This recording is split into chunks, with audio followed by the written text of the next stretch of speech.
We started this project as a way of improving LARP's reputation in the media.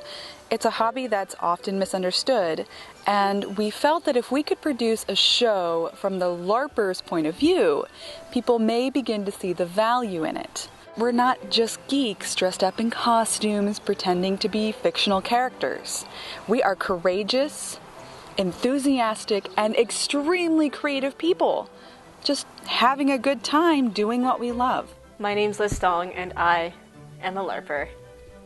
And it's fantastic. It is like easily the best thing. Going LARPing was the best decision I ever made. I got into this because I am a LARPer. I've LARPed at a couple different events, mostly Nero. I am a LARPer. I've been LARPing for a little over a year now. I have been LARPing since 2009. I went all by myself.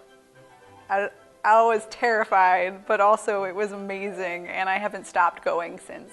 I've been a geek for as long as I can remember. LARPing was that community that never got much respect, that we always laughed at, and I think a lot of it is because there's not a whole lot of knowledge about LARPers. When I first heard about LARPing, I thought it was very silly and very weird. But then later I found out that a few of my friends who I care very much about and think very highly of LARPed. And they were still in their right mind, so I had to kind of look into it and check it out because they were telling me about it, and actually it sounded really, really cool.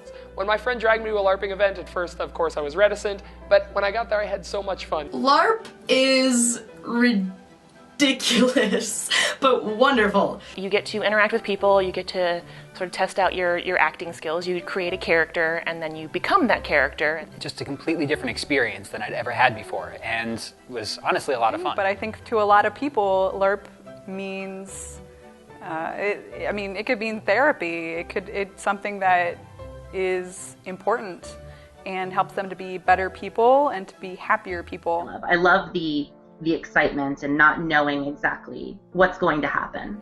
You get to hit people with swords. I mean, I don't do that in my Dungeons & Dragons games. I don't know about the rest of you guys. Maybe we should. It's not a bad idea. I'm gonna start doing it in real life. I have always said that you cannot judge LARP or know what it feels like to LARP if you see it in a park or on your screen, or if you're just a spectator to it. You have to experience it, and I feel like Basic Adventuring 101 does that perfectly. I think if I had something like Basic Adventuring 101 from the beginning, I wouldn't have to have been dragged to a LARPing event. I would have, of course, gone much earlier. So I think the world needs more series like Basic Adventuring 101 that really open people's eyes to what LARPing is, what LARPing can be, and what LARPing can do for people. And anything that can make somebody happier like that is something that I think we should share with as many people as possible. And that is part of why I am producing Basic Adventuring 101. I want to make people happy. At the very core, that is what I'm doing and what I hope to do with your help.